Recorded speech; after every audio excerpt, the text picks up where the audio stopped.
Hello friends, हमारा जो chapter चल रहा है वो है इलेक्ट्रिक फील्ड और चार्ज। ओके, हमने अगले वीडियो में जो स्टडी किया था उसके बारे में मैं आपको थोड़ा बताऊंगा कि भाई हमने अगले वीडियो में हमारे जो चार्ज की जो बेसिक करेक्टरिस्टिक होती है, बेसिक जो उसकी प्रॉपर्टी होती है उसके रिगार्डिंग हमने बातचीत की थी कि भाई चार्ज हमारी एडिशन ऑफ चार्ज कैसे होता है, एक और एल्जेब्रिक एडिशन होता है। ठीक है, देन आफ्टर हमारा जो इसके चार्ज है, this is charge is a conservation of charge. It is does not create and does not destroy. It is only for transfer from one body to another body. And second thing, this charge is a quantization of charge. तो quantization of charge में हमने देखा था कि भाई हमने find out की थी क्वांटिटी ऑफ चार्ज। क्या भाई हमारी बॉडी में जो चार्ज प्रोड्यूस हुआ है वो चार्ज कितना प्रोड्यूस हुआ है, तो उसकी क्वांटिटी फाइंड आउट करने के लिए हमने एक इक्वेशन भी निकाला था। वो हमारा इक्वेशन था Q is equal to plus minus E, क्योंकि वो चार्ज हमको फाइंड आउट करने के लिए ओनली फॉर हमारा इलेक्ट्रॉन ही ट्रांसपोर्ट होता है, तो इलेक्ट्रॉन को हमको काउंट कर लेना कि भाई इसमें कितना इलेक्ट्रॉन आया, इसमें कितना इलेक्ट्रॉन इसके रिमूव हो गया। अगर आपका इलेक्ट्रॉन रिमूव होता है तो उसका चार्ज होता है पॉजिटिव, अगर आपका बॉडी में कोई इलेक्ट्रॉन आते हैं तो उसका चार्ज होता है नेगेटिव। तो उसके हिसाब से आपका इक्वेशन बना था कि भाई Q is equal to plus minus any. इसलिए आपकी बॉडी में पॉजिटिव चार्ज भी हो सकता है और नेगेटिव चार्ज भी हो सकता है। ठीक है, देन après हमने फाइंड आउट किया था कि भाई हमारी जो बॉडी में चार्ज आते हैं तो चार्ज हम कैसे प्रोड्यूस करें, उसकी हमने मेथड हमने देखी थी। तो उसकी मेथड 3 टाइप्स की थी, by the rubbing methods, then after conduction method, conduction means के एक contact method, then after induction method. Induction के पहले हमने पोलराइजेशन का भी फिनोमिना देखा था। ठीक है, तो इंडक्शन प्रोसेस में हमने देखा था कि भाई बिना कॉन्टैक्ट ही आपकी बॉडी में चार्ज आ जाता है। ठीक है, बिना कॉन्टैक्ट ही कोई भी ऑब्जेक्ट के पास चार्ज आ जाता है। इस फिनोमिना को हम बोलते हैं भाई induction of charge. Okay, then after हमने दूसरा भी देखा था, हमने आगे एक इलेक्ट्रोस्कोप के बारे में भी स्टडी किया था। Electroscope is detect of the charge, कि भाई इस बॉडी में चार्ज है कि नहीं वो एक डिटेक्ट करता है। It is known as electroscope, हम उसको इलेक्ट्रोस्कोप कहते हैं। इलेक्ट्रोस्कोप ओनली फॉर एक डिवाइस ही है। ठीक है, और देन आप हमने क्लासिफिकेशन ऑफ मटेरियल भी देखा था। तो क्लासिफिकेशन ऑफ मटेरियल में हमारा होता है कंडक्टर, इंसुलेटर। कंडक्टर हम जिस मेटल में से इलेक्ट्रॉन अलाउड होते हैं, इसके जिस एलिमेंट में एक फ्री चार्ज होते हैं हम उसको बोलते हैं भाई कंडक्टर। कंडक्टर के पास एक उसकी एक प्रॉपर्टी होती है, वो होती है कंडक्टिविटी। देन आप इंसुलेटर, तो इंसुलेटर के पास भी एक प्रॉपर्टी होती है, वो होती है डाइलेक्ट्रिक स्ट्रेंथ। ठीक है, ओके, तो डाइलेक्ट्रिक स्ट्रेंथ के रिगार्डिंग भी हमने बातचीत की थी। देन आफ्टर इंसुलेटर हम किसको बोलते हैं कि भाई जिसकी इनसाइड हमारा एक फ्री चार्ज अवेलेबल नहीं है, हम उसको बोलते हैं भाई इंसुलेटर। देन आफ्टर हमारा होता है भाई सेमी कंडक्टर। तो सेमी कंडक्टर दोनों बिहेव करते हैं कि लो टेम्परेचर पे एक इंसुलेटर जैसा बिहेव करते हैं एंड हाई टेम्परेचर पे एक कंडक्टर जैसा बिहेव करते हैं। देन आफ्टर हमने देखा था भाई सुपर कंडक्टर, किसी का मॉडर्न फिजिक्स कि भाई जिसका भी रेजिस्टेंस जीरो होता है हम उसको बोलते हैं भाई सुपर कंडक्टर। पर जीरो रेजिस्टेंस फाइंड आउट करने के लिए हमारा जो टेम्परेचर होता है वो टेम्परेचर हमको लोअर करना पड़ता है। ठीक है, वो सारे फिनोमिना हमने देखे थे। एंड देन आफ्टर हमने ये भी देखा था कि भाई हमारे मटेरियल के इनसाइड जो हमारा चार्ज होता है वो चार्ज किसी कंडीशन में होता है एट द रूम टेम्परेचर। ठीक है, देन आफ्टर हम आज देखने वाले भाई कूलम्ब्स लॉ। कूलम्ब्स लॉ, ठीक है, तो जो कूलम्ब्स लॉ जो होते हैं तो कूलम्ब्स लॉ क्या आपको बता दिए। हमने अभी तक जो देखा कि भाई हमारे पास एक पॉजिटिव चार्ज और एक नेगेटिव चार्ज है तो उसकी बीच में एक एट्रैक्टिव फोर्स लगता है। ओके, देन आफ्टर हमने दूसरा भी देखा कि भाई हमारे पास दोनों लाइक चार्ज है, मीन्स के एक दोनों पॉजिटिव चार्ज है या तो हमारे पास दोनों नेगेटिव चार्ज है, तो उस पर लगता है भाई रिपल्शन फोर्स।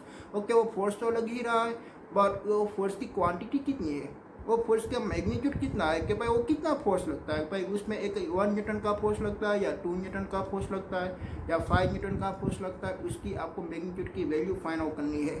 वो मैग्नीट्यूड निकाला एक कूलम नाम का साइंटिस्ट ने, इसलिए हम उसको नाम रखेंगे कूलम्ब्स लॉ। ठीक है, ओके, तो कूलम्ब्स ने क्या फाइंड आउट किया, वो फोर्स की क्वांटिटी फाइंड आउट की कि भाई वो फोर्स को मेजरमेंट कैसे करते हैं, वो फोर्स की वैल्यू कितनी होती है। ठीक है, हम वो देखने वाले पे कूलम्ब्स लॉ में हम देखने वाले। ठीक है, तो हमारा जो नेचर बना हुआ है, नेचर हमारा टू मीन्स के दो एक प्रॉपर्टी का बना हुआ होता है, एक one is a matter and second is a energy. Okay, तो हमारे जो मास होते हैं, हमारे कोई भी एक ऑब्जेक्ट के पास मास होते हैं तो मास के पास भी 2 कैरेक्टरिस्टिक होती है, एक होता है मास और दूसरी उसकी कैरेक्टरिस्टिक होती है चार्ज। कि कोई भी मटेरियल पे और उसका एक मास भी होता है और उसके पास एक इलेक्ट्रिक चार्ज भी होता है। तो उस पर 2 टाइप का एक फोर्स लग रहा होगा। अगर कोई भी एलिमेंट पे पास मास होता है तो आपको मालूम है क्या भाई कौन सा फोर्स लगने वाला है, ग्रेविटेशनल फोर्स। और कोई भी मटेरियल के पास चार्ज है, कोई भी मटेरियल के पास इलेक्ट्रिक चार्ज होगा तो उस पर भी एक दूसरा फोर्स लगेगा, उसको हम नाम दे देंगे इलेक्ट्रिकल फोर्स। कल हम बोलेंगे भाई कूलम्बियन फोर्स, आपकी कूलम्बियन फोर्स की थियरी हो जाने बाद हम उसको कूलम्बियन फोर्स भी बोल सकते हैं, ठीक है, क्योंकि Coulombian force it is the electrical force.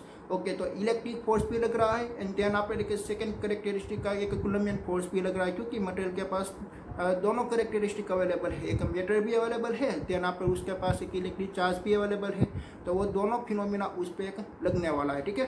But यहाँ पे आपको देखना है कि भाई कूलम्बियन चार्ज मीन्स के एक चार्ज पे कौन सा फोर्स लगने वाला है, ठीक है, तो वो फोर्स की वैल्यू आपको निकालनी है। ओके, तो कूलम्ब्स ने वो फोर्स की वैल्यू निकालने के लिए उसने एक बेसिक फॉर्मूला कंसीडर की, वो बेसिक फॉर्मूला थी जो ग्रेविटेशनल फोर्स में आप देखी थी वैसी ही, कि भाई ग्रेविटेशनल की फॉर्मूला ऐसी थी कि भाई F = G m1m2/r²। जो ग्रेविटेशनल फोर्स लगा फाइंड आउट किया था न्यूटन्स ने, और न्यूटन्स ने इसी आपको फॉर्मूला दी थी कि भाई जी आपका होता है ग्रेविटेशनल कांस्टेंट, ठीक है, वो दो मास के बीच में जो लगने वाला फोर्स होता है हम उसको बोलते हैं भाई ग्रेविटेशनल फोर्स। ओके, तो वो जो फॉर्मूला थी वो फॉर्मूला को इंपॉर्टेंट मान के ही कूलम्ब्स ने एक दूसरी फॉर्मूला निकाली कि भाई एक बेसिक उसने वो फॉर्मूला का यूज़ किया।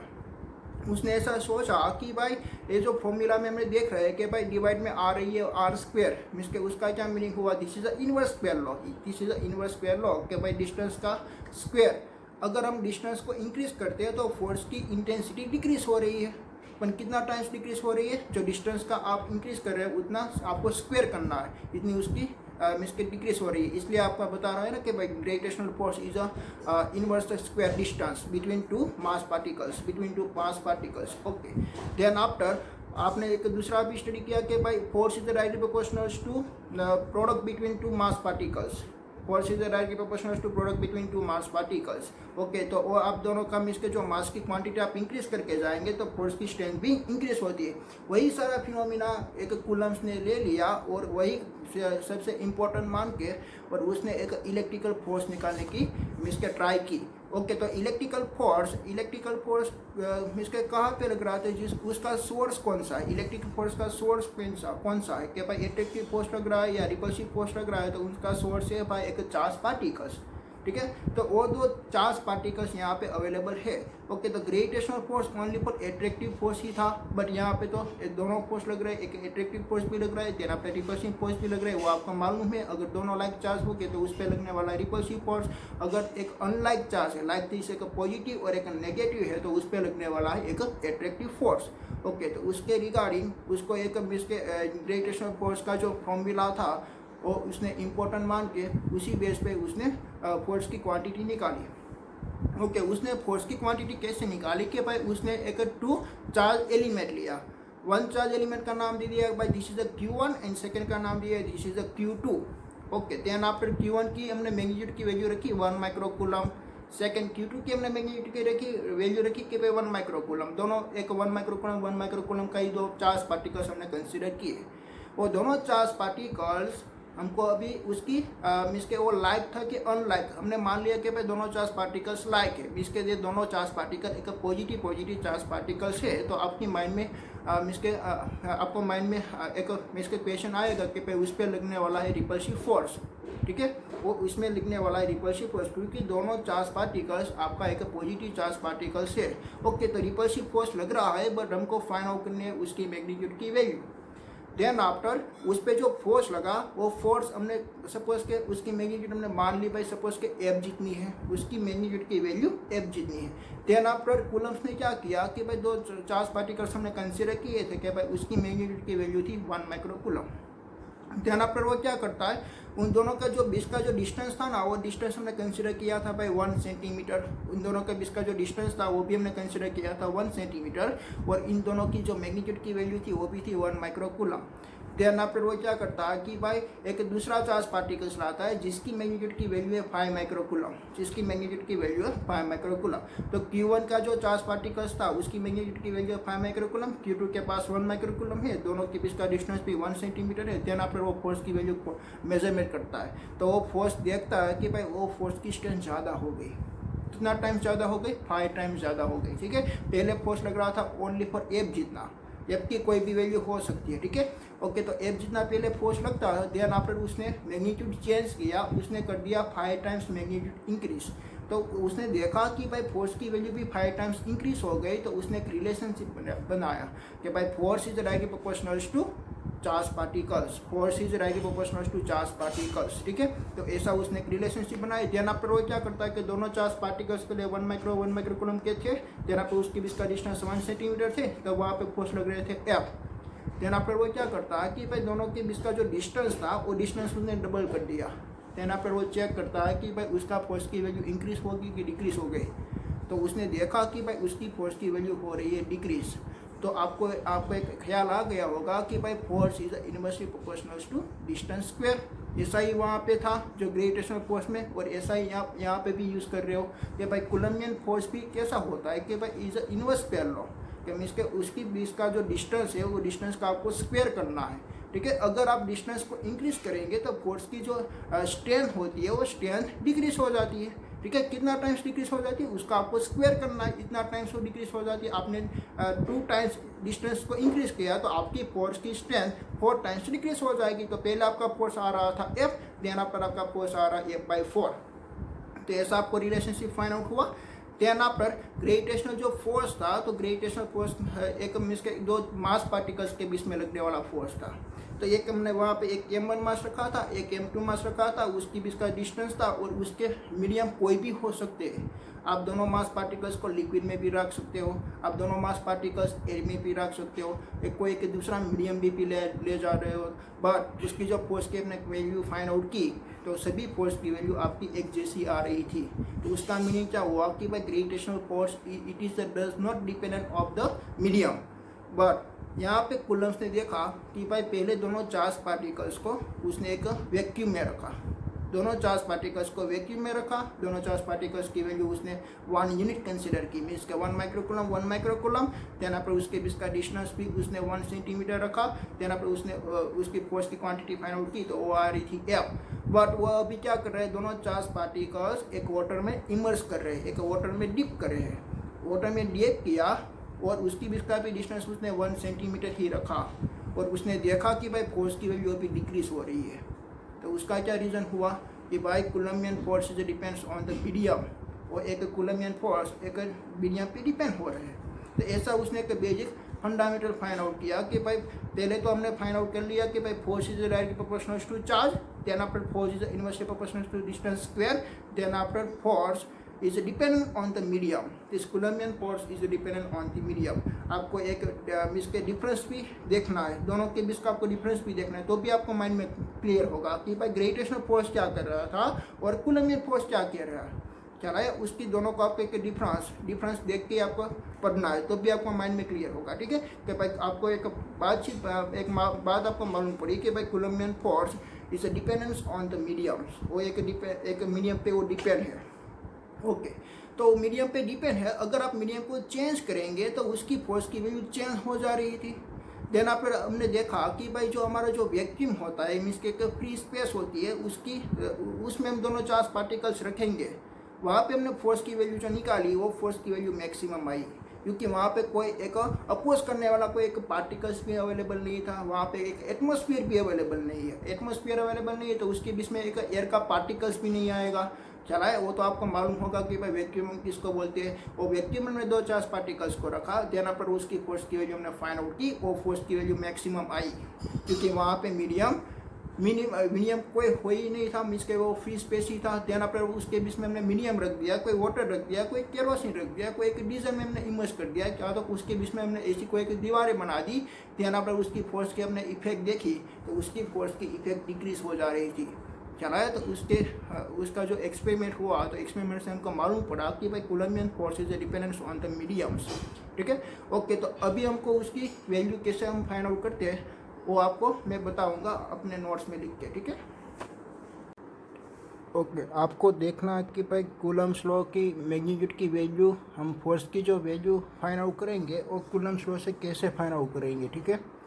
ओके, तो कूलम्स ने जो उसका जो इक्वेशन बनाया था, उसका इक्वेशंस जो न्यूटन्स ने ग्रेविटेशनल फोर्स के लिए जो बनाया था, हमारा एक ग्रेविटेशनल फोर्स का इक्वेशन, उसको भी इसके बेसिक मान के उसने बनाया था, ठीक है। तो हम पहले मैं ग्रेविटेशनल फोर्स का मैं यहाँ पे इक्वेशन लिखता हूँ। वहाँ पे आपने ग्रेविटेशनल फोर्स में देखा था कि भाई gravitational force is directly proportional to m1 into m2 था, ठीक है। आपके पास दो मास पार्टिकल्स होते हैं, इन दोनों मास पार्टिकल का product is directly proportional to force, ऐसा हमने फाइंड आउट किया था। देन आफ्टर उसके बीच का जो डिस्टेंस होता है वो डिस्टेंस का इन्वर्सली प्रोपोर्शनल टू स्क्वायर होता है, मीन्स के F is inversely proportional to distance square.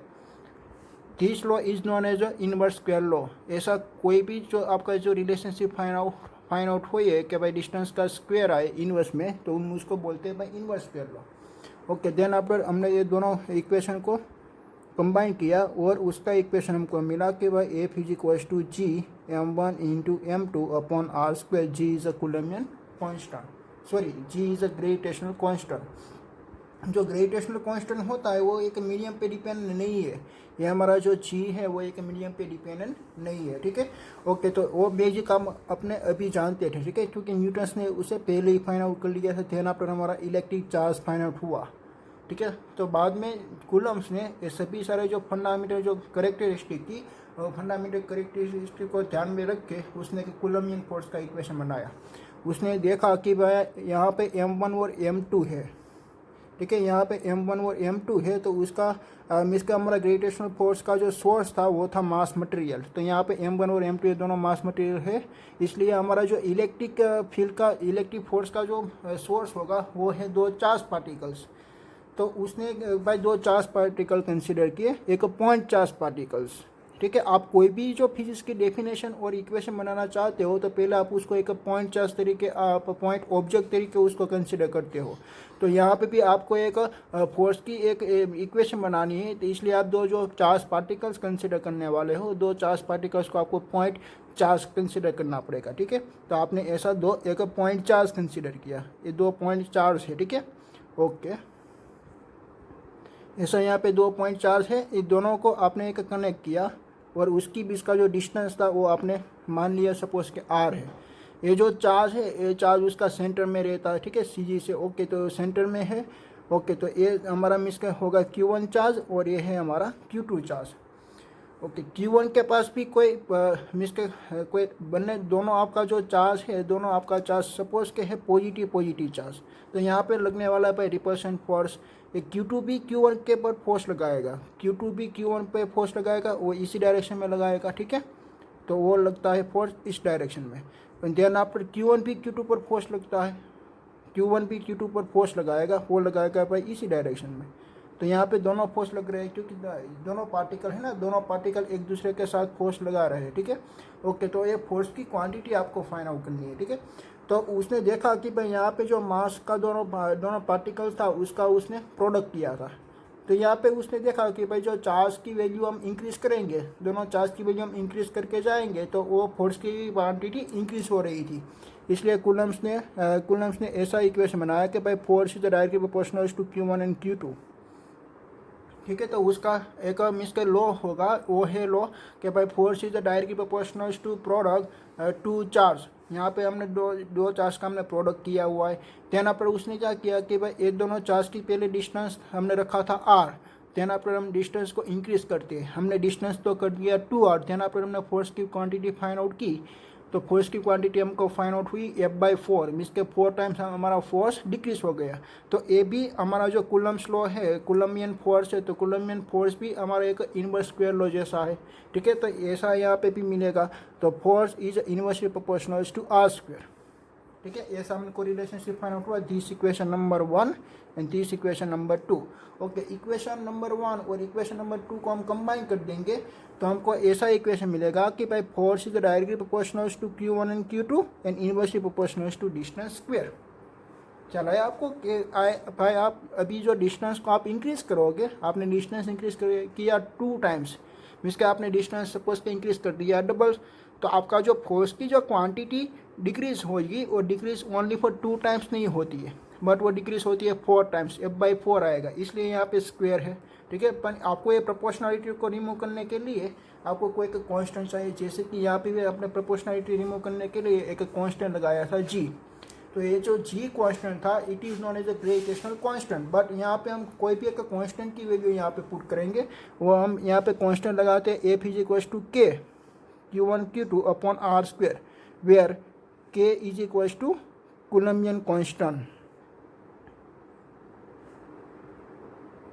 This is the Coulombian constant, ठीक है। तो के हम क्या मानेंगे भाई, K is a Coulombian constant, क्योंकि वो कूलम्ब्स ने लॉ बनाया है। ऐसा हमारा फोर्स का इक्वेशन बना कि भाई F is equal to K Q1 Q2 upon R square, ठीक है। ओके, तो ऐसा हमारा मीन्स के फोर्स का इक्वेशन हमारा ऐसा फाइनल हुआ। This force is known as electrical force का, तो आप कूलम्बियन फोर्स भी बता सकते हो। ओके, देन आफ्टर हमने देखा कि भाई जो हमारा जो के है, तो के हमारा मीन्स के कूलम्बियन कांस्टेंट है, बट वो कूलम्बियन कांस्टेंट एक कांस्टेंट भी है और एक मीडियम पे डिपेंडेंट भी है। कैसे मीडियम पे डिपेंडेंट, कि भाई पहले हमने दो चार्ज पार्टिकल्स को एक फ्री स्पेस में रखा, देन आफ्टर हमने उसकी फोर्स की क्वांटिटी फाइंड आउट की, तो फोर्स की क्वांटिटी फाइंड आउट हो रही थी 120 न्यूटन्स। देन आफ्टर उसकी बीच में हमने कोई ऐसा मटेरियल रख दिया, जैसे कोई एक मटेरियल की दीवार हमने रख दिया, ऐसे कोई मटेरियल की हम दीवार रख देंगे, देन आफ्टर हम फोर्स की क्वांटिटी हम फाइंड आउट करेंगे, तो फोर्स हो गया decrease, only for R R 60 newtons, तो हमारा फोर्स 2 टाइम्स डिक्रीज हो गया, ठीक है। तो जो फोर्स का जो इफेक्ट था, तो फोर्स का इफेक्ट यहाँ पे डिक्रीज हो रहा है, तो फोर्स का इफेक्ट जो डिक्रीज करता है उसको हम बोलते हैं भाई परमिटिविटी। एक हम न्यू क्वांटिटी फाइंड आउट करेंगे, वो है परमिटिविटी, ठीक है। तो नेक्स्ट हमारी एक न्यू क्वांटिटी है, वो है हमारी परमिटिविटी।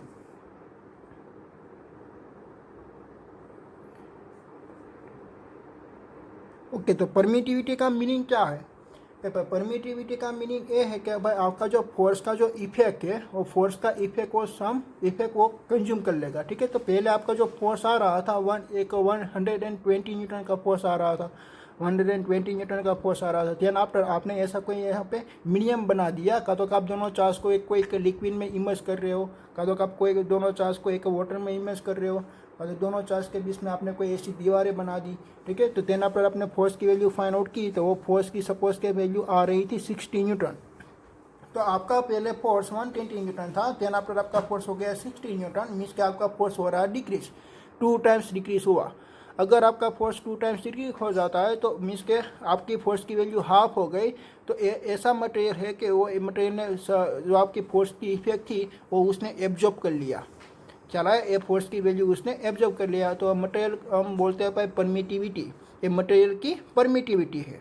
जो आपने आप जैसे भी मटेरियल को उसको चेंज कर देंगे, कोई ऐसा भी मटेरियल होता है कि आपने यहाँ पे पुट किया और फोर्स की वैल्यू आ रही है 30 न्यूटन, तो आप क्या मानोगे भाई उस मटेरियल की परमिटिविटी ज़्यादा है। ये परमिटिविटी क्या है? एक परमिटिविटी एक मटेरियल की प्रॉपर्टी होती है, ठीक है, एक फिजिकल प्रॉपर्टी होती है। तो आप यहाँ से आप देख सकते हो। और ऐसा भी मटेरियल होता है कि भाई वहाँ से आप यहाँ पे हम पुट कर देंगे, तो उसका फोर्स आ रहा है ओनली फॉर 15 न्यूटन, पहले आ रहा था 120 newton, then after 60, 30 and 10 newton, 15 newton, ठीक है। तो आपका फोर्स की वैल्यू कंटिन्यूसली डिक्रीज हो जा रही थी। उसका मीनिंग क्या हुआ कि भाई आप जो बीच में जो मीडियम रख रहे हो, ये सभी मीडियम की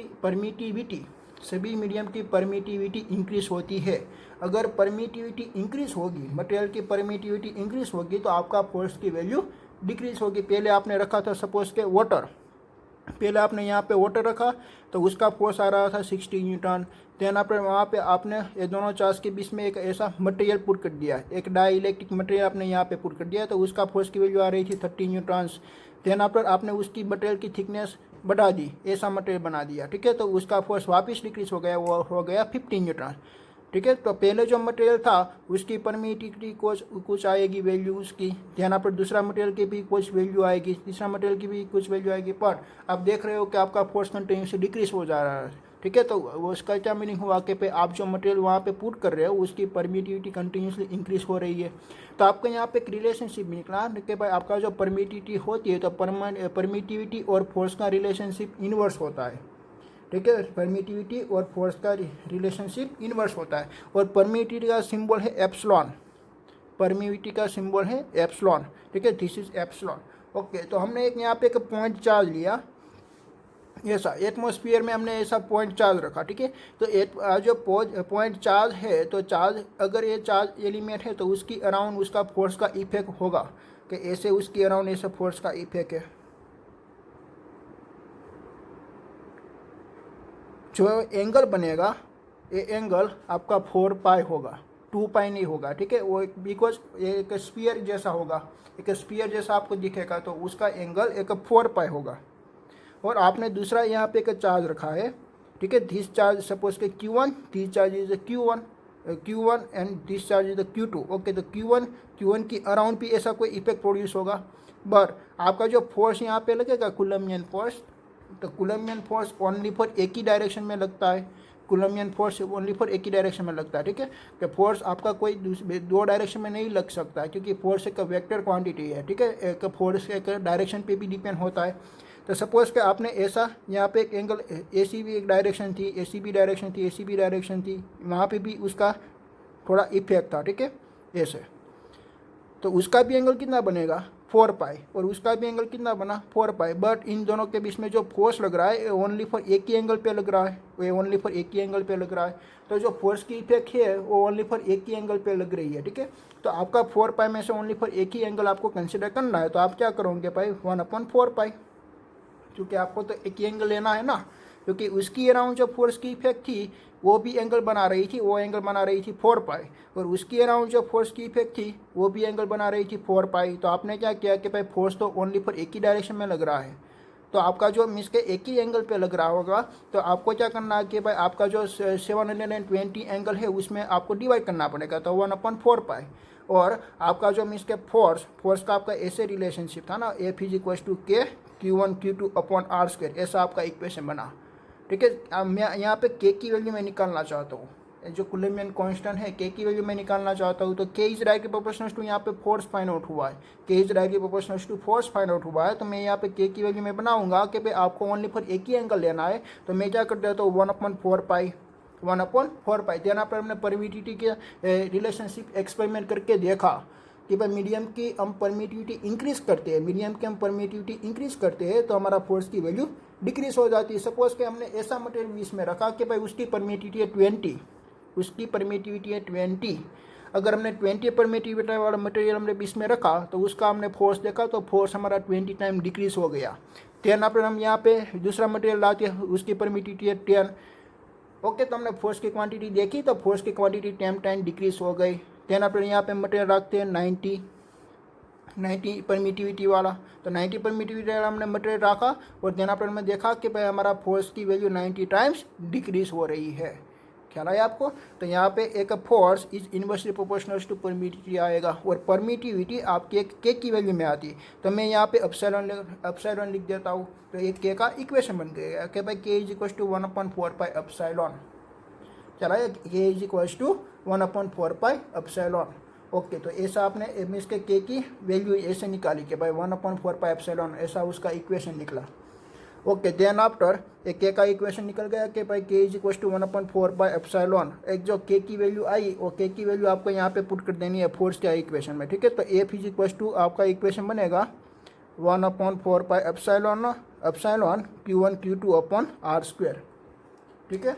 ओके, देन आफ्टर हमको एक K की वैल्यू निकालनी है कि भाई K की वैल्यू कौन सी आती है, तो उसका इक्वेशन निकला, ठीक है। तो K की वैल्यू हमने कैसे निकाला कि भाई हमको ये सभी जो क्वांटिटी है, सभी क्वांटिटी हमको इसके 1 कर देनी है। कैसे आप 1 करोगे, चलो देखते हैं कि भाई यहाँ पे हमने Q1 चार्ज पार्टिकल्स हमने 1 माइक्रोकूलम का ले लिया, Q2 भी हमने 1 कूलम का ले लिया, 1 कूलम का, दोनों चार्ज हमने 1 कूलम का ले लिया। देन आफ्टर उसकी बीच का डिस्टेंस भी हमने 1 मीटर रखा, तो Q1 = 1 आ जाएगा, Q2 = 1 आ जाएगा, और r² = 1 आ जाएगा। देन आफ्टर उसकी बीच में जो फोर्स लग रहा था वो फोर्स हमने देखा, तो वो जो फोर्स लग रहा था उसकी वैल्यू आ रही थी कि भाई 1/4 पाई एप्सिलॉन नॉट की वैल्यू K = F हो गया ना, K = F हो गया। तो हमने ऐसा फोर्स की वैल्यू फाइंड आउट की, तो वो जो फोर्स आ रहा था उसकी वैल्यू आ रही थी 9 × 10⁹, 9 × 10⁹। इससे हमने K की वैल्यू निकाल लिया।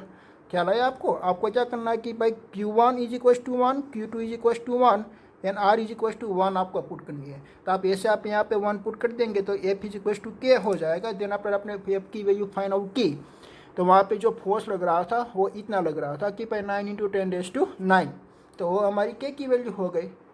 चला, ये हमारी K की वैल्यू होगी। तो K की वैल्यू आपकी फाइंड आउट होगी 1/4 पाई एप्सिलॉन नॉट, आपको अपन यहाँ पे लिखना एप्सिलॉन नॉट। एप्सिलॉन नॉट का क्या मीनिंग होता है? It is the permittivity of free space. Permittivity of free space, हमने यहाँ पे कोई मीडियम नहीं रखा है। अगर हम यहाँ पे कोई मीडियम नहीं रखेंगे तो फोर्स की वैल्यू ऑब्वियसली क्या आने वाली है? मैक्सिमम। हम यहाँ पे कोई मीडियम रखेंगे तभी उसकी फोर्स की वैल्यू डिक्रीज होएगी ना। आपने यहाँ ये दोनों चार्ज पार्टिकल्स आपने एक फ्री स्पेस में ले गए, वैक्यूम में ले गए, तो वैक्यूम में ले गए तो फोर्स की जो वैल्यू आ रही थी वो मैक्सिमम आ रही थी, तो उसकी जो परमिटिविटी होगी तो वो मिनिमम होगी, बट वहाँ पे जो फोर्स लग रहा है वो फोर्स की वैल्यू मैक्सिमम होगी। तो फ्री स्पेस की परमिटिविटी को हम एप्सिलॉन नॉट कहेंगे, ठीक है। तो epsilon not is permittivity of free space. Then upon epsilon is only for epsilon is permittivity of medium, ठीक है। एक को एक मीडियम की परमिटिविटी होती है, ख्याल आया? एक को एक मीडियम की परमिटिविटी होती है, और एप्सिलॉन नॉट है वो हमारी एक फ्री स्पेस की परमिटिविटी है। तो आपका जो फोर्स की वैल्यू आएगी वो फोर्स की वैल्यू कहाँ पे मैक्सिमम होगी? एक फ्री स्पेस में। बट आप मीडियम वहाँ पे डालेंगे तो आपकी फोर्स की वैल्यू डिक्रीज होती है। क्यों डिक्रीज होती है? क्योंकि वहाँ पे परमिटिविटी लॉस होती है, वहाँ पे परमिटिविटी की वैल्यू लॉस होती है, और फ्री स्पेस में आपकी परमिटिविटी की वैल्यू कम होती है, ठीक है। ध्यान आप हमको क्या फाइंड आउट करना कि भाई जो हमने फोर्स तो फाइंड आउट कर लिया, बट ये फोर्स का यूनिट क्या होता है? न्यूटन। ये फोर्स का यूनिट होता है न्यूटन। ध्यान आप हमने के को इंट्रोडक्शन किया कि भाई where K is a कूलोम्बियन constant. Okay, ध्यान आफ्टर आपको एक कूलोम्बियन कांस्टेंट का भी यूनिट फाइंड आउट करना है। हमको के का यूनिट फाइंड आउट करना था ना। ओके, तो हम पहले फोर्स का कूलोम्बियन फोर्स का मैं इक्वेशन लिख देता हूँ कि भाई F is equals to K Q1 Q2 upon R square, ठीक है। तो हमको अभी के का मीन्स के यूनिट बनाना है, तो के को हम क्या करेंगे? सब्जेक्टिव बना देंगे। तो के इज इक्वल्स टू हो जाएगा F into R square upon Q1 into Q2, ऐसा उसका इक्वेशन निकलेगा। ओके, देन आफ्टर हम उसका यूनिट बनाएंगे कि भाई फोर्स का यूनिट होता है न्यूटन। यहाँ पे मीटर स्क्वायर ये डिस्टेंस आएगा ना, तो यहाँ पे आएगा metre square. Then after charge का यूनिट होता है कूलम, तो उसका भी कूलम और उसका भी कूलम, तो यहाँ पे आएगा कूलम स्क्वायर। तो उसका यूनिट बन गया कि भाई newton into metre inverse 2 into coulomb inverse 2, ऐसा उसका यूनिट बन गया। इसी के का हमने यूनिट निकाला, ठीक है। तो वो निकला आपका newton into metre inverse 2 and coulomb inverse 2। ध्यान पर हमको क्या निकालना है? ये जो के की वैल्यू फाइंड आउट हुई, तो के का हमको एक डायमेंशन भी निकालना है, के का हमको डायमेंशन भी निकालना है।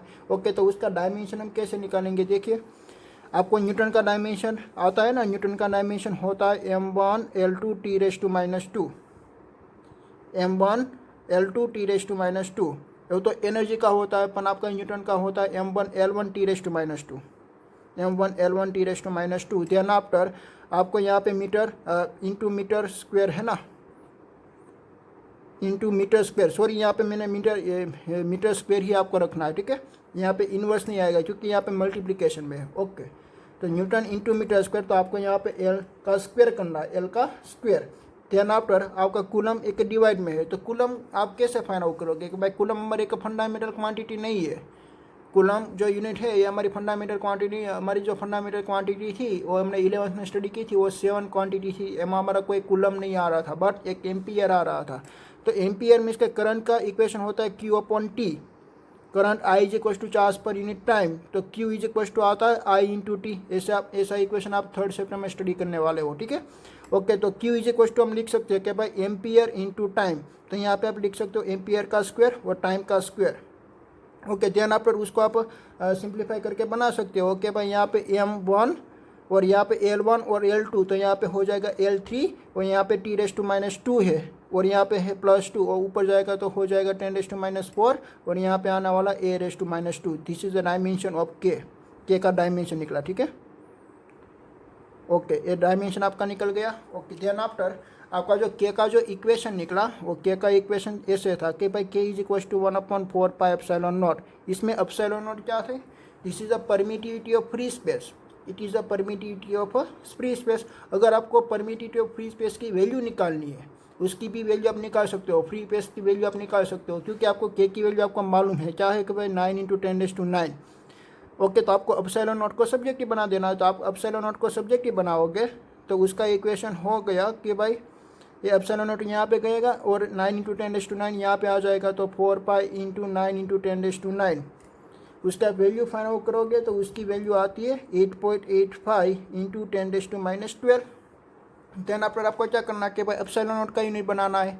तो एप्सिलॉन नॉट का यूनिट आप कैसे बनाओगे भाई, यहाँ पे देखिए कि भाई के और एप्सिलॉन नॉट दोनों इनवर्स में है और 1/4 पाई की वैल्यू तो भाई कांस्टेंट होती है, 1/4 पाई की वैल्यू तो कांस्टेंट है, तो पूरा कांस्टेंट है।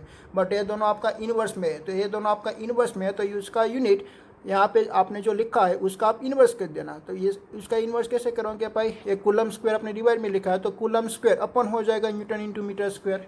ठीक है, तो आप ऐसा यहाँ पे लिख दीजिए कि भाई coulomb square upon newton into metre square, ये हो गया उसका यूनिट। देन पर आपको एप्सिलॉन नॉट का डायमेंशन भी पूछा जाता है आपका MCQ में, और आपकी मिस के 1 मार्क्स के क्वेश्चन में भी आ सकता है कि भाई एप्सिलॉन नॉट का डायमेंशन क्या होता है, तो उसका डायमेंशन निकालना है। तो उसका डायमेंशन कैसे निकालेंगे भाई, सेम मेथड से। बट आपको यहाँ पे क्या कर देना कि आपने आगे पहले के का तो डायमेंशन यहाँ पे निकाला है, और यह है आपको निकालना एप्सिलॉन नॉट का। तो जो के का डायमेंशन आया उसकी साइन आपको चेंज कर देनी है कि भाई यहाँ पे प्लस है तो आपको लिख देना माइनस, तो एम इनवर्स हो जाए एम का ऑर्डर हो जाएगा -1, देन आफ्टर एर का ऑर्डर हो जाएगा -3, और यहाँ पे आ जाएगा T⁴ और यहाँ पे आ जाएगा A⁴ ऐसे उसका डायमेंशन फाइंड आउट हो गया। ठीक है, आप कोई भी फिजिक्स की करेक्टरिस्टिक फाइंड आउट करोगे आगे कोई भी, तो उसका आपको यूनिट और डायमेंशन आपको पहले निकालना है। ठीक है, तो हमने जो पहले फोर्स का डायमेंशन इसके हमने फोर्स का इंट्रोडक्शन किया, तो फोर्स का यूनिट होता है न्यूटन। देन आपने हमने एक कूलम्बियन कांस्टेंट का इंट्रोडक्शन किया, उसका हमने न्यूटन यूनिट निकाला। देन आपने उसका हमने डायमेंशन निकाला। देन आपने एप्सिलॉन नॉट भी हमारी एक दूसरी प्रॉपर्टी आई। ठीक है, तो एप्सिलॉन नॉट की भी हमने वैल्यू निकाली, देन आपने उसका यूनिट एंड देन आपने उसका डायमेंशन। ये सभी सारे का डायमेंशन आपको याद रखना है, याद नहीं रखना है पर आपको निकालना आना चाहिए। ठीक है, वो आप बेसिक से आप निकाल सकते हो, थोड़ी आप वैल्यू याद रखनी है, देन आपने आप निकाल सकते हो। ओके, देन आफ्टर आपका इसके ऐसा सभी सारी जो प्रॉपर्टी फाइंड आउट हुई, देन आफ्टर एक प्रॉब्लम क्रिएट हुआ। एक कैसा प्रॉब्लम क्रिएट हुआ कि भाई यहाँ पे आपने 2 पॉइंट चार्ज लगाया। ठीक है, यहाँ पे 2 पॉइंट चार्ज है Q1 एंड Q2। सपोज के ये दोनों पॉइंट चार्ज एक पॉजिटिव है, तो यहाँ पे फोर्स लगने वाला है मीन्स के रिपल्सिव फोर्स। ओके, तो रिपल्सिव फोर्स निकला। देन आफ्टर आपने पहले तो एक मीन्स के वैक्यूम में था, तो उसका फोर्स की वजह कोई आ रही थी सपोज के F। देन आफ्टर उसकी बीच में आपने मीडियम रखा। ओके, ऐसा आपने मीडियम रखा। ठीक है, ऐसा आपने मीडियम रखा। देन आफ्टर आपका फोर्स की वैल्यू डिक्रीज होने लगेगी। ओके, तो फोर्स की वैल्यू डिक्रीज होने लगेगी। देन आफ्टर आपको कोई पूछता है कि भाई ये जो आपने मटेरियल रखा है तो मटेरियल की परमिटिविटी कितनी होगी। ये जो आपने परमिटिविटी निकाली ना, एक फ्री स्पेस के लिए है। ठीक है, 8.85 into 10⁻12 coulomb square upon newton into metre square, ये जो वैल्यू आई एक फ्री स्पेस के लिए आई। तो फ्री स्पेस से कम किसी की परमिटिविटी नहीं हो सकती, क्योंकि फ्री स्पेस में तो कोई एयर पार्टिकल्स भी नहीं होते हैं। ठीक है, इससे भी कम कोई एक परमिटिविटी आपकी नहीं हो सकती, उससे ही ज़्यादा ही होगी। ठीक है, तो आपको उसकी परमिटिविटी ऐसे आपको एक ऐसी परमिटिविटी आपको फाइंड आउट करनी है। ठीक है, तो आपको बता दिया होगा कि भाई उसका जो फोर्स है वो फोर्स आपका 2 टाइम्स डिक्रीज हो रहा है। पहले फोर्स था F, देन आपका फोर्स हो गया F/2, तो आप बता दो कि भाई उसकी परमिटिविटी 2 टाइम्स होगी। उसकी परमिटिविटी कितनी होगी, 2 टाइम्स। ठीक है, ऐसा आपने डायरेक्ट बता दिया कि भाई उसकी परमिटिविटी 2 टाइम्स होगी। बट आप ऐसा नहीं बोलोगे कि भाई आपको 8.85 इंटू 2 करना है, तो आपका जो आंसर आएगा उसकी परमिटिविटी आएगी भाई 70 पॉइंट समथिंग इंटू 10⁻12। आप ऐसा नहीं बोला, तो आपने ऐसा ही बोल दिया कि भाई उसकी परमिटिविटी 2 टाइम्स ज़्यादा होगी, इसलिए उसका फोर्स आपका 2 टाइम्स डिक्रीज हो रहा है। ठीक है, और ऐसे आपको कोई एक दूसरा पर्सन ऐसे बोलता है कि भाई आपको एक परमिटिविटी दिया हुआ है कि भाई आपने जो बीच में जो मीडियम रखा है ऐसा, तो उसकी जो परमिटिविटी है उसकी परमिटिविटी सपोज के है 60.56 इंटू 10⁻12, तो आपका फोर्स कितना टाइम्स डिक्रीज होगा। तो आप क्या फटाफट उसका आंसर दे सकते हो, नहीं दे सकते। क्यों, क्योंकि आपकी जो वैल्यू आ रही है वो एक बहुत लंबी वैल्यू आ रही है। आपको क्या करना पड़ेगा, उसके डिवाइड में 8.85 इंटू 10⁻12 करना पड़ेगा।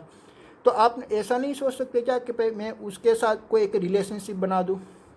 ये जो हमारी फ्री स्पेस वाली जो वैल्यू आ रही है उसके साथ हमको रिलेशनशिप बना देना चाहिए। जैसे की तरह के हमने एक डेंसिटी का रिलेशनशिप बनाना था, रिलेटिव डेंसिटी हमारी वाटर की होती है 1। देन आप वाटर से कम कोई एक डेंसिटी आती है, तो आपको पता चलता है कि भाई उसकी जो डेंसिटी आती है वाटर से कम है वो ज़्यादा है। आप 1 0.9, 0.8 और 1.5 ऐसे आप कंसिडर करते थे, ठीक है। ऐसे आपको यहाँ पे भी रिलेशनशिप निकालना है। किसका रिलेशनशिप निकालना है कि भाई एक फ्री स्पेस की वैल्यू है तो फ्री स्पेस की वैल्यू से कम किसी की वैल्यू नहीं हो सकती, तो हम फ्री स्पेस से वैल्यू के साथ हम रिलेशनशिप बना देंगे। क्योंकि यहाँ पे कोई भी हम मटेरियल पुट करेंगे तो कोई भी मटेरियल की जो एप्सिलॉन नॉट की वैल्यू आएगी वो फ्री स्पेस से तो ज़्यादा ही आने वाली है। वो ऐसी कोई वैल्यू मीन्स के कोई भी वैल्यू आ सकती है ना वहाँ पे, तो इसलिए हमने एक न्यू क्वांटिटी फाइंड आउट की। और जो न्यू मीन्स के हमारी वैल्यू थी, एक हमारी प्रॉपर्टी थी, वो है हमारी relative permittivity. Relative permittivity, okay. तो रिलेटिव परमिटिविटी उसका जो इंडिकेटेड है वो इंडिकेट है एप्सिलॉन आर। रिलेटिव परमिटिविटी से हमने बना दिया कि भाई एप्सिलॉन आर, तो एप्सिलॉन आर का जो इक्वेशन बनेगा वो ऐसा इक्वेशन बनेगा कि भाई permittivity of free space means K epsilon naught permittivity of medium means K epsilon M. Permittivity of medium के लिए हम एप्सिलॉन एम लिखेंगे, ठीक है। तो मीन्स के relative permittivity is equals to permittivity of medium upon permittivity of free space. आपकी जो परमिटिविटी ऑफ फ्री स्पेस है उससे आपकी परमिटिविटी कितना टाइम्स ज़्यादा है, ख्याल आया। ऐसा उसका मीनिंग हुआ कि भाई आपका फ्री स्पेस से तो कम नहीं हो सकती, ठीक है। आपकी जो परमिटिविटी है वो फ्री स्पेस से कभी भी कम नहीं हो सकती। तो फ्री स्पेस से कम नहीं है तो फ्री स्पेस से वो ज़्यादा होगी, तो ज़्यादा होगी तो कितना टाइम ज़्यादा है, ऐसा आपने यहाँ पे फाइंड आउट किया कि भाई permittivity of medium upon permittivity of free space, उसका कोई एक रिलेशन मीन्स का आपको ऐसा रेशियो फाइंड आउट करना है, ठीक है। ओके, तो मैं यहाँ पे लिख देता हूँ कि भाई permittivity of medium upon permittivity of free space. अगर आपको कोई ऐसा क्वेश्चन में आए कि भाई आपकी जो मीडियम आपको दिया हुआ है, आपका 2 चार्ज पार्टिकल्स में भी इसमें आपने कोई ऐसा मीडियम रखा है कि भाई उसकी परमिटिविटी सपोज के 20, तो आपको माइंड में आइडिया आ जाएगा कि भाई हमारा जो फोर्स डिक्रीज होने वाला है वो 20 टाइम डिक्रीज होने वाला है, ठीक है। तो वो जो 20 आपको ने बता दिया हुआ है तो वो 20 कौन सी है, भाई रिलेटिव परमिटिविटी है। ऐसा आपने रिलेशनशिप निकाला है, ठीक है। तो उसकी परमिटिविटी कितनी होगी, मीडियम की परमिटिविटी कितनी होगी, तो आपको ये फाइंड आउट करने के लिए आपको एप्सिलॉन एम को सब्जेक्टिव बनाना पड़ेगा। तो epsilon M is equal to हो जाएगा epsilon not into epsilon R, ठीक है। और एप्सिलॉन आर को हम के पी लिख सकते हैं, कैपिटल के। कुलम्बियन कांस्टेंट का के वो नहीं है, एक कैपिटल के है कि डाई इलेक्ट्रिक कांस्टेंट, ठीक है। तो इज इक्वल टू होता है dielectric constant. Dielectric constant में कौन सी प्रॉपर्टी है, डाइलेक्ट्रिक स्ट्रेंथ भी बोल सकते हैं और कांस्टेंट भी बोल सकते हैं, ओके। तो dielectric constant this is a insulator property, बराबर। आपने जो इंसुलेटर में आपने देखा था डाइलेक्ट्रिक स्ट्रेंथ आ रही थी, ठीक है। तो के को भी आप डाइलेक्ट्रिक स्ट्रेंथ बोल सकते हो और के का भी रिलेशनशिप ऐसा ही आता है, ठीक है। हम मीन्स के ई आर को ये बोलेंगे epsilon R relative permittivity is equal to K, relative permittivity is equal to K, a medium वाली एप्सिलॉन नॉट नहीं, बराबर। आपकी जो मीन्स के रिलेटिव परमिटिविटी आती है वो relative permittivity is equal to आप यहाँ पे के लिख सकते हो, डाइलेक्ट्रिक कांस्टेंट, ये दोनों एक ही वैल्यू है, ख्याल आया। ओके, अब देन आफ्टर हमको फोर्स के साथ उसका रिलेशनशिप निकालना है, फोर्स के साथ हमको उसका रिलेशनशिप निकालना है, ओके। सपोज कि हमारा फोर्स, हमारा दो चार्ज पार्टिकल्स थे, ऐसे 2 चार्ज पार्टिकल्स थे, तो Q1 और Q2 और उसके बीच के डिस्टेंस था R। तो उस बीच में जो फोर्स लग रहा था हम फ्री स्पेस में फाइंड आउट कर रहे थे, तो फ्री स्पेस में उसका फोर्स आ रहा था F is equal to 1/4 epsilon not. क्योंकि मैं फ्री स्पेस की बारे में बातचीत कर रहा हूँ इसलिए यहाँ पे एप्सिलॉन नॉट आएगा Q1 Q2 अपॉन R²। ऐसा हमको फोर्स की वैल्यू फाइंड आउट हुई। देन अपन यहाँ पे हमने मीडियम रख दिया, तो FM का क्या मीनिंग होता है, फोर्स ऑफ मीडियम। तो उसका इक्वेशन बनेगा 4 पाई एप्सिलॉन लिख सकते हो, ठीक है। 4 पाई epsilon Q1 Q2 upon R²। Epsilon का क्या मीनिंग होता है कि भाई परमिटिविटी ऑफ मीडियम, और एप्सिलॉन नॉट का क्या मीनिंग होता है, permittivity of free space. Okay, हमने क्या किया कि भाई हमारा जो इसके फ्री स्पेस था और हमारा this equation number 1 this equation number 2, ये दोनों इक्वेशन को हमने डिवाइड कर दिया। तो F अपॉन FM हो जाएगा कि भाई फोर्स इन फ्री स्पेस का तो एयर, ऐसा भी लिख सकते हो। फोर्स इन वैक्यूम भी लिख सकते हो, force of vacuum upon force of medium is equals to, ये दोनों इक्वेशन को हमको डिवाइड करना है, ठीक है। तो डिवाइड कैसे करेंगे, देखिए कि भाई यहाँ पे 1/4 कैंसिल होने वाला, Q1 Q2 अपॉन R² भी कैंसिल होने वाला, ठीक है। तो यहाँ पे कौन सी क्वांटिटी बचेगी, 1/एप्सिलॉन नॉट, और इनटू यहाँ पे डिवाइड में 1/एप्सिलॉन आएगा तो मैंने उसका इन्वर्स कर दिया, तो एप्सिलॉन अपॉन 1 हो जाएगा। तो epsilon upon epsilon naught epsilon upon epsilon naught ऐसा फाइंड आउट हुआ। तो but epsilon upon epsilon naught को हम क्या बोल सकते हैं कि भाई रिलेटिव परमिटिविटी, तो is equals to relative permittivity और is equals to Coulombian dielectric constant K, is equals to dielectric constant K. तो ऐसा भी हमने रिलेशनशिप निकाल दिया कि भाई रिलेटिव परमिटिविटी का 2 हमारा इक्वेशन बना कि भाई relative permittivity E R is equals to आप लिख सकते हो permittivity of medium upon permittivity of free space, और इज इक्वल्स टू भी लिख सकते हो कि भाई force in air upon force in medium, और is equals to K. This is a dielectric constant, ठीक है। ये जो हमारा के है वही हमारा डाइलेक्ट्रिक कांस्टेंट है। ख्याल आया आपको? ओके। तो आपको मैं एक एग्जांपल देता हूँ। एग्जांपल कि भाई आपका जो एयर का जो फोर्स दिया हुआ है, आपको एक एयर का फोर्स दिया हुआ है, फोर्स ऑफ एयर मीन्स के एक फ्री स्पेस वो था 160 न्यूटन। देन आफ्टर आपको एक वाटर का फोर्स दिया हुआ है, फोर्स ऑफ वाटर, ठीक है। तो फोर्स ऑफ वाटर मीन्स के मीडियम का फोर्स वो आपको दिया हुआ है 2 न्यूटन। तो आपको फाइंड आउट करना है कि भाई रिलेटिव परमिटिविटी आप फाइंड आउट कीजिए। तो आपको ए वाला इक्वेशन आपको यूज़ करना पड़ेगा, एफ अपॉन एफ एम वाला। तो आप ये यूज़ करोगे तो 160 अपॉन 2 इज इक्वल टू आपका आंसर आने वाला 80 न्यूटन, ठीक है। तो आपका फोर्स 2 टाइम्स डिक्रीज हो गया। आपका फोर्स कितना टाइम्स डिक्रीज हो गया? 2 टाइम्स, ठीक है। ओके, तो आपका फोर्स इतना टाइम्स मीन्स का डिक्रीज हो गया, 80 न्यूटन्स आ गया। चला है क्या? आपका जो मीडियम का जो फोर्स लग रहा था वो 2 न्यूटन्स था और 160 न्यूटन आपका एयर का फोर्स था। तो मीन्स के आपका जो ये आपको फोर्स नहीं फाइंड आउट करना था, सॉरी, तो आपको एक एप्सिलॉन आर की वैल्यू फाइंड आउट करनी थी ना, तो उसका कोई यूनिट नहीं आएगा क्योंकि न्यूटन तो कैंसिल आउट होने वाला है। तो एप्सिलॉन आर की वैल्यू आ गई 18 टाइम्स, 18 आ गई, ठीक है। रिलेटिव परमिटिविटी आपकी फाइंड आउट हुई 80।